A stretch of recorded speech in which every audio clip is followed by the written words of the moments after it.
Assalamualaikum warahmatullahi wabarakatuh. Alhamdulillahilladzi awdaha at-tariqa ila sabilil muhtadin wa sahala manhaja as-sa'adati lil muttaqin wa basara basairal musaddiqin bi anwa'il ulumi wal ahkami fid din. Asyhadu an la ilaha illallah al-malikul haqqul mubin wa asyhadu anna sayyidana Muhammadar Rasulullah as-sadiqul wa'dul amin. Amma ba'du. Pengurus masjid yang kita hormati, yang telah sudi menjadi pelayan di rumah Allah yang penuh berkah ini, kita doakan semoga seluruh amal jariahnya menjadi asbab kesurgaannya. Amin ya rabbal alamin. Salawat beriring salam buat baginda Rasulullah Muhammad sallallahu alaihi wasallam. Allahumma salli ala sayyidina Muhammad wa ala ali sayyidina Muhammad. Bapak-bapak dan ibu-ibu, alhamdulillah pagi ini istimewa saya dipertemukan oleh Allah dengan saudara-saudara kita yang datang dari jauh. Saya dapatkan info dari Pakistan ya Pak ya. Jamaah yang menyiarkan agama Allah, yang meneruskan risalah Rasulullah. Pertama, kita bersyukur kepada Allah. Beliau-beliau ini dikirim oleh Allah ke tempat kita ini Bapak. Beliau-beliau ini membawa rahmat dan berkah bagi kita.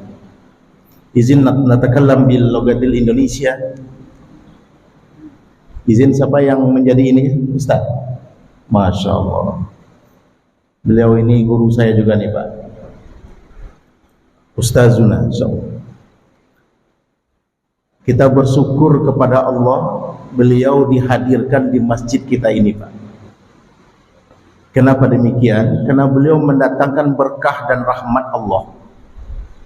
Kalau ada masjid-masjid yang menolak, di akhirat besar urusannya di depan Tuhan nanti.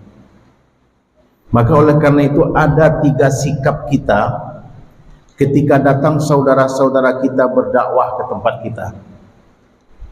Pertama, kalau kita ada waktu, mampu, ikuti, dampingi beliau berdakwah. Kamu nyopai, ikuti. Ambo pernah jumpa jamaah di kota Pariaman. Waktu itu sedang berkunjung ke rumah dinas wali kota, ketemu jamaah. Rombongan ke rumah dinas wali kota, ambo ikut jamaah. Masya Allah. Sore hari, ba'da asar. Kalau tidak ada waktu, layani apa perluan beliau. Kita layani Pak. Ikut utusan Allah. Warasatul anbiya. Yang bisa kita berikan. Kalau ada ia kuasa dus misalnya kita sumbangkan misalnya. Beliau ku bukan orang tidak mampu, beliau ku orang-orang mampu. Secara ekonomi mapan loh, insyaallah. Kita turut berdakwah dengan cara melayani. Termasuk salah satu yang kita lakukan kini, melayani beliau di rumah Allah ini. Yang ketiga, yang paling penting adalah ikuti apa yang beliau dakwahkan. Itu yang paling penting. Ikut berdakwah, layani beliau berdakwah. Yang paling utama yang beliau dakwahkan itu yang kita ikuti. Alhamdulillah.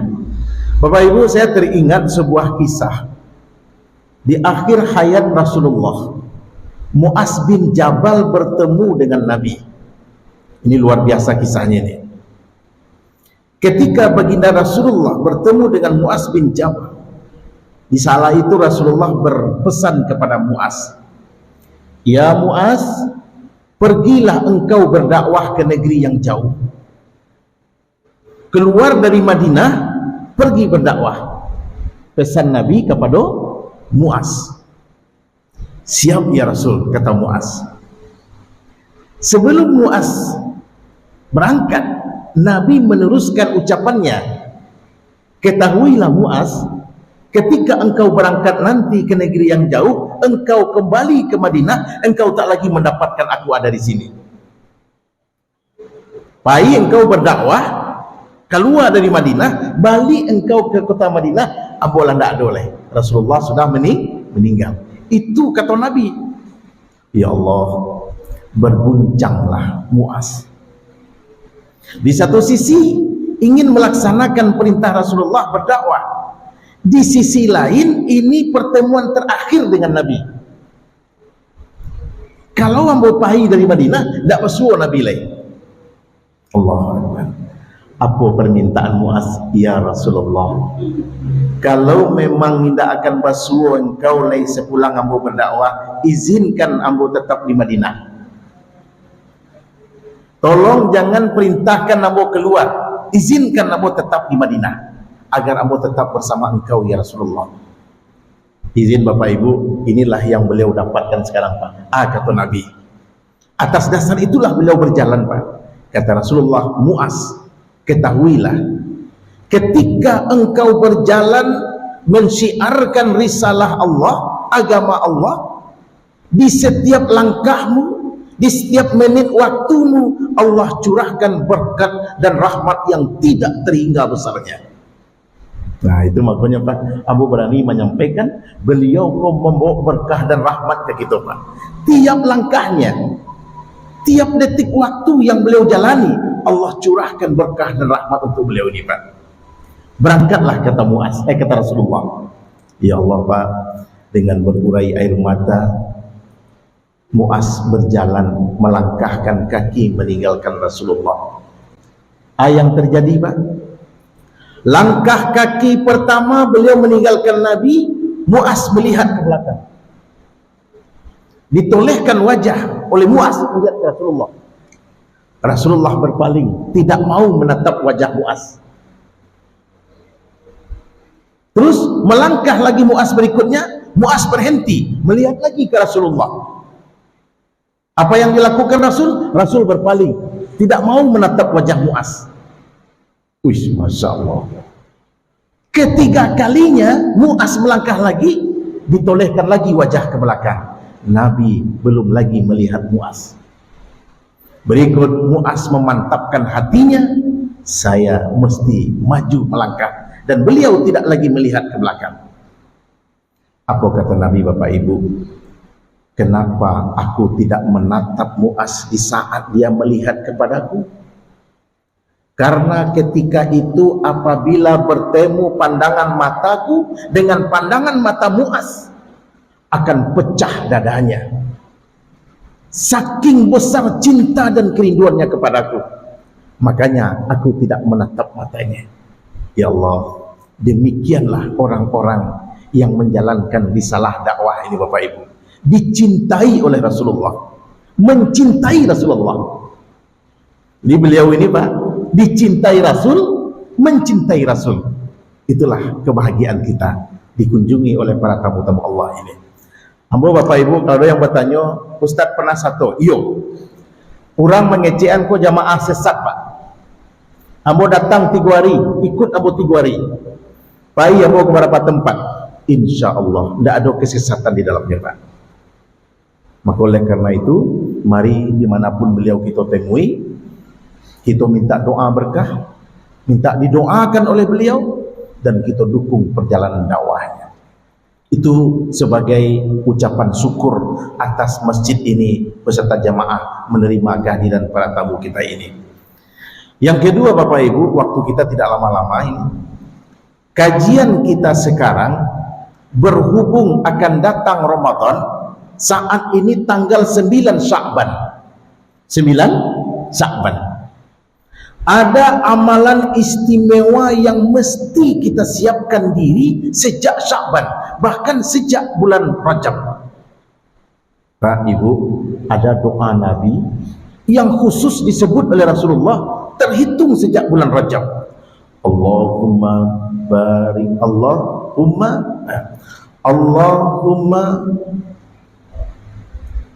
barik lana fi Rajab. Izin kebiasaan ini. Allahumma barik lana fi Rajab wa barik lana fi Sya'ban wa balighna fi Ramadan. Ini doa khusus diucapkan oleh baginda Rasulullah hanya di bulan Rajab dan Sya'ban. Apa maknanya Pak? Setidaknya ada dua makna yang tersurat dan tersirat dalam doa tersebut. Yang tersuratnya apa? Kita dalam berdoa minta sesuatu yang paling berharga, esensi dari nikmat Allah, itu berkah.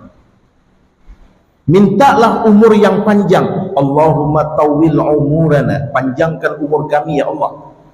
Umur yang berkah itu apa? Umur yang digunakan dalam ketaatan.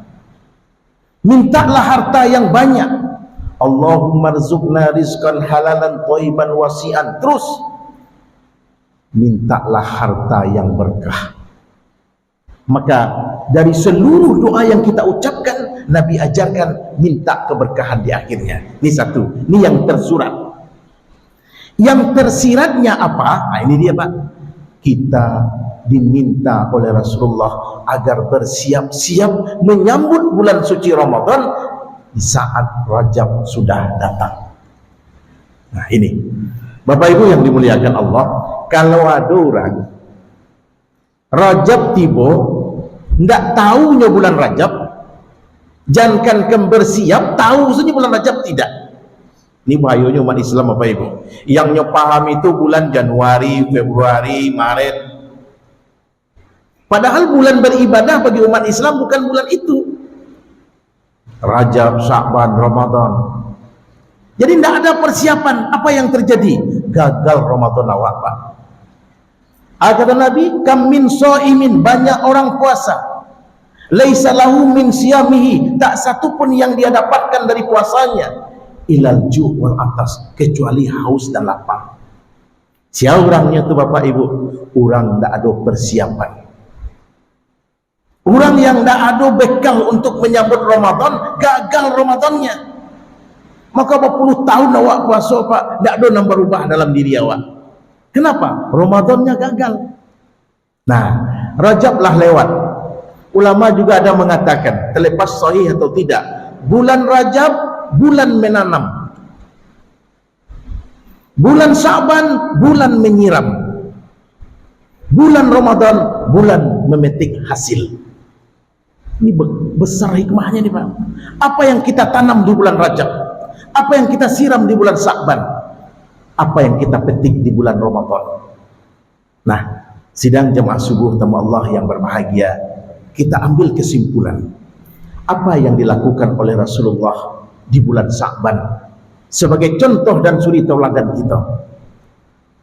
Pak, baginda Rasulullah di bulan Sya'ban setidaknya mematangkan 5 amalan, meningkatkan 5 macam amal dalam rangka menyambut bulan suci Ramadan. Yang pertama dilakukan oleh Nabi Pak, berubah amal Nabi di bulan Sya'ban. Nabi memperbanyak puasa sunat. Ditanyakan kepada Aisyah, Aisyah menyatakan, aku tidak mendapati Rasulullah puasa sunat lebih banyak dibanding bulan lain melebihi bulan Sya'ban. Sya'ban ini Rasulullah rata-rata hari-harinya dipenuhi dengan puasa. Ini puasa, besok puasa, besoknya lagi puasa. Bagaimana itu Bapak Ibu? Awak mempersiapkan diri dengan matang karena Ramadan akan puasa penuh 1 bulan. Kalau sejak bulan Sya'ban lah kita biasakan diri berpuasa, Ramadan puasa akan lebih terasa tenang, nyaman, nikmat, tidak terasa balik. Tapi tahu-tahu Pak, Rajab tidak puasa, Sya'ban tidak puasa, tiba mendadak Ramadan langsung puasa. Statement orang awak dan banyak melawan puasa dan adalah puasa melawan tidak Pak. Nah, ini bagian yang disunahkan, dituntun dari Rasulullah Pak. Bagian lain Pak dari puasa, kalau kita berpuasa sejak bulan Sya'ban, zuknya, rasanya, kemudian rukun syaratnya sudah benar kita lakukan, Ramadan insya Allah sempurna puasa awak Pak. Maka latihan berpuasa itu di bulan Sya'ban. Tapi Pak, tahu-tahu langsung Ramadan keteter Pak. Latih awak Pak. Akhirnya kita berkecek Nabi, ayang wak dapatkan haus, lapar, lebihnya tidak ada. Nah ini yang pertama, Pak, banyak puasa Pak. Apalagi keistimewaan di bulan Sa'ban ini Pak. Dalam sebuah hadis, walaupun ini masih diperdebatkan, debatable juga hadisnya, Allah langsung menerima amalan hamba di bulan Sa'ban. Di bulan-bulan lainnya dilaporkan di kala sore, dilaporkan di kala subuh pergantian malaikat. Ada yang dilaporkan Senin, ada yang dilaporkan Kamis. Tapi di bulan Sa'ban seketika Allah minta laporannya. Walaupun Allah sudah tahu Pak, bentuk-bentuk keistimewaan amalan di bulan Sa'ban. Apalagi yang baginda Rasul lakukan di bulan Sa'ban setelah memperbanyak puasa, setelah memperbanyak solat, setelah memperbanyak puasa, benar? Rasulullah melakukan banyak solat-solat sunat. Tahajudnya ditingkatkan, sunat-sunat lainnya beliau kerjakan. Kenapa? Di bulan Ramadan kita akan banyak berhadapan dengan solat sunat. Tarawih lah namanya, tahajud mungkin juga. Kalau di bulan Sa'ban Bapak Ibu tidak meningkat puasa solat awal, yakinlah nanti Ramadan barik kita untuk solat berat. Nah kini apa solat yang sudah kita tingkatkan? Mungkin duha, mungkin tahajud. Ibu nak taluk malam hari, misalkan masih ada riwayat yang membenarkan solat tahajudlah setelah Isya misalnya. Oh berat nantinya mungkin 5 menit sebelum subuh masih ada waktu tahajud gitu Bapak Ibu. Nah dikaitkan dengan solat Pak, yang mesti kita perbaiki dalam solat. Izin Bapak Ibu, solat awak dikerjakan 2 perlakuan Allah. Seluruh awak yang solat Pak, siapapun orangnya. Pertama, Allah minta ibadah solat itu langsung dihantarkan ke haribaan beliau. Bawa ke sini kata Allah. Senang Allah dengan pahala solat kita, senang Allah dengan pelaksanaan solat kita, dihantarkan langsung ke hadapan Allah. Yang kedua Pak, naik lo solatku kata Allah tidak terima. Apa kata Allah kepada malaikat? Catat dan kembalikan kepada yang melakukannya. Jadi 2 Pak. Maka yang mesti kita siapkan dalam solat, di awal kajian kita dulu selalu berkecekkan, perhatikan sah batalnya, perhatikan ditolak atau diterimanya solat kita. Wajib. Sah batal perkara fikih syariat, diterima atau ditolak perkara hati ikhlas. Itu. Nah sekarang Pak kita ingin lihatkan supaya sedikit dalam persoalan solat ini. Ada 5 kondisi orang solat Pak. Salah satu dalam miwaku awak Pak. Pertama, ada orang solat tidak memperhatikan sah batalnya. Wudhu tidak benar terserah, mulai takbir salam tidak benar terserah. Orang solat ini solat, akhirnya solatnya tidak betul, solatnya tidak sah, dia tetap solat. Izin Bapak Ibu, solat yang model begini adalah solatnya ahli maksiat. Lah solat lu nyumbang koma dosa Pak. Sebelum solat lu mbak alai sudah sembahyang kan berak. Nah itu jangan sampai waktu itu. Perhatikan sah batal. Yang kedua, ada orang solat sah batalnya diperhatikan, wudhu benar, rukun syarat solat mantap, tapi apa yang terjadi? Dia tidak khusyuk sama sekali, tidak ada khusyuknya. Sementara Allah katakan dalam surat Al-Mu'minun, qad aflahal mu'minun allazina hum fi salatihim khashi'un. Beruntunglah orang-orang yang beriman. Siapa? Orang yang khusyuk dalam solatnya. Keluar dari masjid Pak, selesai solat, ada orang yang kalah, ada orang yang menang, ada orang yang rugi, ada orang yang beruntung. Siapa orang yang rugi? Yang solatnya tidak ada khusyuk sama sekali. Mulai takbir, pangana ada di badan. Itu bahaya itu Pak. Solatnya tidak diterima. Yang ketiga, nah ini yang mau Pak, kita sah batal diperhatikan. Kadang khusyuk, kadang tidak khusyuk. Khusyuknya keluar masuk Pak. Allahu Akbar. Khusyuk dia. Dalam salat keluar pengananya. Keluar main khusyuknya Pak. Nyu pertahankan balik lagi khusyuknya. Berusaha dia. datang lagi setan menggoda, hilang lagi khusyuknya. Berjuang dia di situ, Pak, melawan setan dalam sholat, khusyuknya keluar masuk. Yang model begitu Bapak Ibu dinilai jihad dalam sholat. Itu awak Pak, Amona juga masih baitu baru Pak, khusyuk dari takbir sampai salam belum sanggup ya Pak. Keluar masuk khusyuk awak, keluar masuk itu bentuk jihad. Udah lumayan itu Pak. Yang keempat, ini luar biasa ini mencapai hampir sempurna. Dia sholat, dia jaga sah batal. Ketika dia sholat, dia tahu setan datang. Ibu setan dipikirnya Pak, taunya nyotangkis, nyotolak. Akhirnya dia tetap khusyuk dan setan bisa dia kalahkan. Nah, yang kelima ini yang sempurna, tamam. Apa itu? Mulai takbir sampai salam, sholatnya hanya kepada Allah. Ingat pada Allah semata, tidak ada yang lain. Itu sholat para nabi Pak. Insya Allah kalau wak berikhtiar maksimal bisa sampai di situ. Ini yang mesti kita siapkan, sholat kita mulai dari sekarang. Insya Allah Ramadan akan jauh lebih berkah lagi Pak. Kita ringkaskan saja. Yang ketiga, Nabi memperbanyak baca Quran. Izin Bapak, orang kalau mati hatinya sebelum Ramadan, gagal Ramadannya. Menguji hati hidup atau mati, uji dengan Al-Quran. Ba'a perasaan awak mencari Al-Quran, dingin masalah hati, tidak tertarik baca Al-Quran, hatinya mati. Tapi Pak, ada kerinduan kepada Al-Quran, Masya Allah, hidup hatinya. Makanya Pak disarankan 1 juz 1 hari kalau sanggup. Barek Pak Ustaz, 1 halaman. Tidak sanggup Pak Ustaz, 1 ayat. Tidak sanggup Pak Ustaz, letakkan Al-Quran di mana yang bisa kita pacik, kita pegang tiap hari Pak. Ya Allah, bila lagi dibaca ya Allah gitu. Kalau tidak juga itu tidak boleh dulu. Tamat.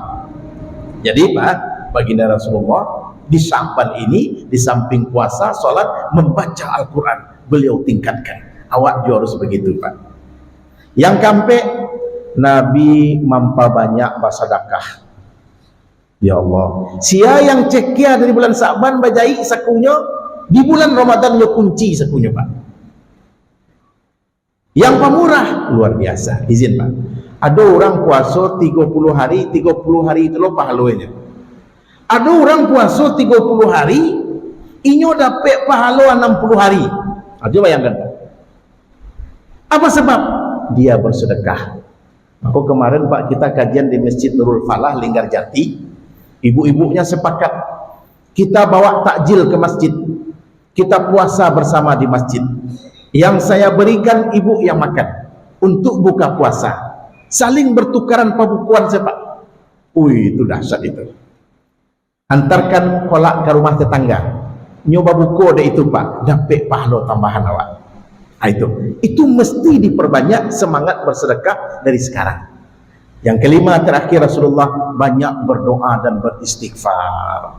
Panjangkan doa awak. Makin panjang doa, makin senang Allah Pak. Allah murka benci kepada orang-orang yang tidak berdoa. Ud'uni astajib lakum. Berdoalah, aku kabulkan. Bapak Ibu, inilah amalan yang baginda Rasul lakukan di bulan Sya'ban menuju bulan suci Ramadan. Moga itu saja Bapak. Mudah-mudahan apa yang kita sampaikan kita amalkan dan berkah bagi kita menyambut bulan suci Ramadan. Banyak maaf. Wabillahi taufiq wal hidayah. Wassalamualaikum warahmatullahi wabarakatuh.